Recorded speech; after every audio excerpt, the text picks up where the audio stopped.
Traumatic brain injuries are generally the result of sudden, violent blows to the head. And although commonly associated with football players, these types of injuries affect many other Americans. But now a football legend has lent his name and fame to a new study and research center aimed to score big gains in treatment.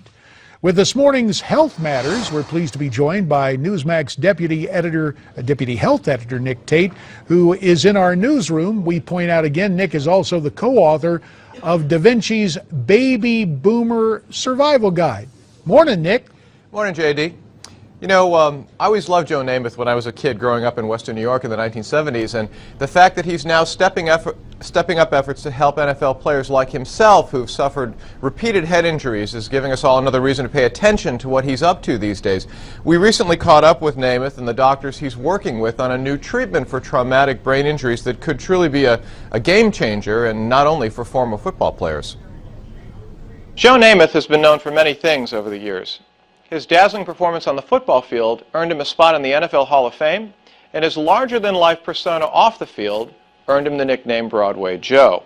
But now, Namath is working to make his name synonymous with something else entirely, finding a cure for NFL players suffering from traumatic brain injuries sustained on the field. Here, in this small medical complex in South Florida, the former New York Jets quarterback has founded the Joe Namath Neurological Research Center, and Dr. Lee Fox is quietly going about the business bringing new hope and help to former players and others suffering from brain injuries. Among the patients, Joe Namath himself.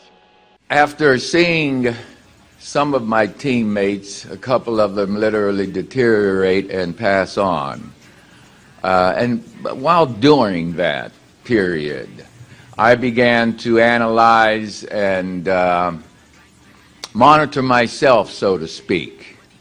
How is my mind working these days? I walk in one room and I say, well, why'd I come in here? So Namath approached Dr. Fox, who happens to be an old golfing buddy, to see if a new approach called Hyperbaric Oxygen therapy could improve his condition. Dr. Fox put Namath through a battery of tests to gauge his working memory and thinking ability, as well as so-called SPECT brain scans. He then underwent dozens of treatments over nearly 7 months. But after even the first few treatments, Namath says he could feel his mind becoming sharper and his memory starting to improve. And today, at age 71, he says he feels better than he has in years. What's even more remarkable is that the latest scans of Namath's brain reveal notable improvements in blood flow and activity in key areas tied to memory and thinking ability. Brain regions that had initially appeared dark in the scans began to light up after his therapy, suggesting brain cells that had gone dormant over the years were suddenly and remarkably coming back to life. He went through 120 treatments, over 200 plus days. I don't know exactly the number of days, but he went through the full 120 treatments, and he continued to improve the whole time. We put him through the testing again, the cognitive testing, the SPECT scan, and all of the improvements that he had over the previous year were all maintained. His SPECT scan remained normal, his cognitive exam remained normal, and to this day he continues to feel great. Namath himself was able to observe the improvements in his own brain scans as he continued to receive therapy, even as he could feel his thinking become clearer and more focused by the day. I was able to literally see the change take place in my brain. Each one showed a marked improvement to where our most recent one is wonderful. While the findings are preliminary, they do represent a promising new approach to treating traumatic brain injuries, and not only in former football players, but also others who've suffered serious blows to the head, including military veterans and accident victims. Questions about the long-term effects of concussions have become a major focus of the NFL and scientific researchers as well in recent years. The NFL has changed the rules of the game, outlawing certain helmet-to-helmet tackling techniques that were once common but put players at risk. And league officials recently reported that as many as a third of NFL players can be expected to have brain injuries. At the same time, a growing number of studies has tied head injuries to an increased risk for suicide and a variety of mental health problems, including depression and Alzheimer's, as well as a propensity to commit violent acts. Several high-profile cases have brought the issue to national attention in recent years, including the recent Ray Rice domestic violence affair and the tragic suicide of former NFL linebacker Junior Seau in 2012. An autopsy revealed the 43-year-old player suffered from a newly identified condition known as chronic traumatic encephalopathy, or CTE.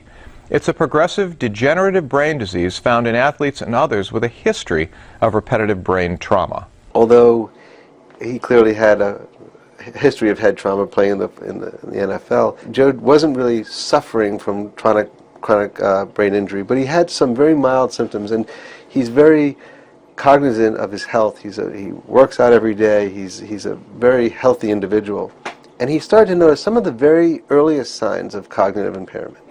Certainly nothing severe, but enough to kind of say, maybe I should check this out. And when we evaluated him, we thought we could actually help him even with his mild symptoms.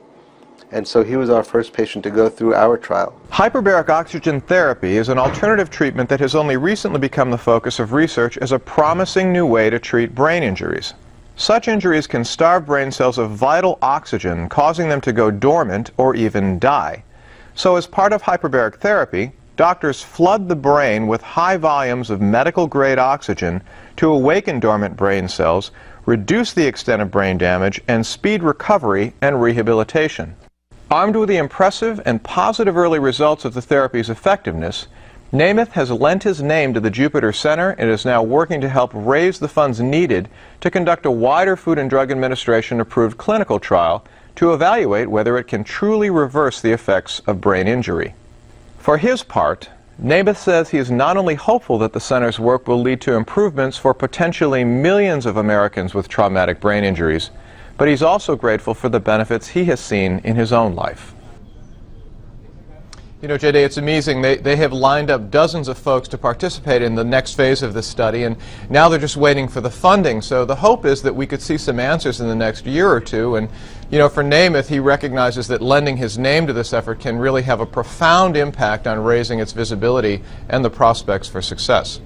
Nick Tate, a great story about a great athlete and a greater man. I've had occasion to meet Joe Namath in a couple of different venues, once as a sportscaster and then as a member of Congress. Always very, very gracious, and we appreciate this update on how he's helping so many of his teammates and other people with this traumatic brain injury and this kind of therapy. Thanks for the report. Thank you. And wherever you're watching, a reminder that you too can learn how to survive the baby boomer financial crisis with the newly released book, Da Vinci's Baby Boomer Survival Guide. Find out more at babyboomer711.com.